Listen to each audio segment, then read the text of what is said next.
Hello, good morning, friends. My francophone friends, bonjour, comment ça va, s'il vous plaît. Yeah, welcome to today's lesson. We are talking about demand analysis today, and this is going to be our content for the day. We look at the definition of demand, law of demand, demand schedule, demand curve, and demand function, market demand, determinants of demand, types of goods, and finally change in quantity demanded versus change in demand. Let us start with what demand is. What is demand? To the lay person, demand is the desire for an object or a commodity. So it's a common parlance that is used to explain that someone desires a commodity or an object. But in economics, demand is something more than this. In economics, demand means the quantity of goods and services a person is willing and able to purchase with a requisite amount of money within a given period of time. That is demand.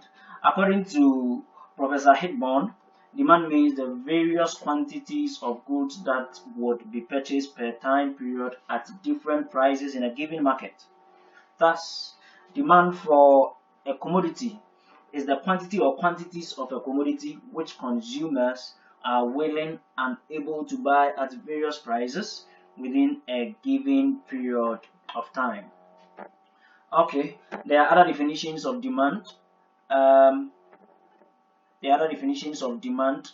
You might find in other books, but we'll move on to the law of demand. Have you heard the law of demand before? Yes, I believe you've heard it before if you have done some economics before. So basically, the law of demand states that there is an inverse relationship between the price of a good or a service and the quantity buyers are willing to purchase in a defined time period. An inverse relationship means that a negative relationship.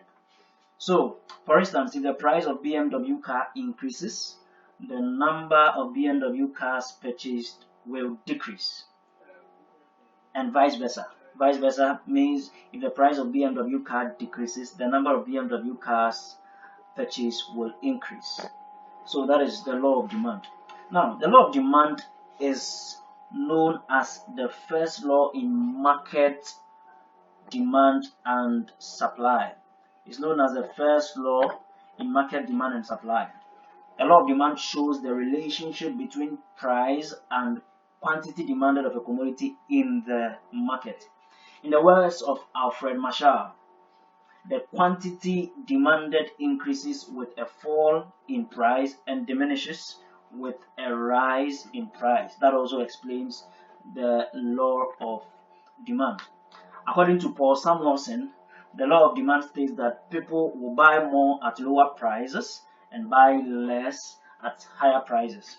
In other words, while other things remain the same, ceteris paribus. Ceteris paribus is a Latin phrase that means all other things remaining constant or not changing. An increase in the price of a commodity will decrease the quantity demanded of that commodity, and a decrease in the price will increase the demand of that commodity. So that is the law of demand. So the relationship described by the law of demand is an inverse or negative relationship between the variables, that is price and demand. Yes, they move in opposite direction. Meaning, if the price increases, quantity demanded decreases, and if the price decreases, quantity demanded increases.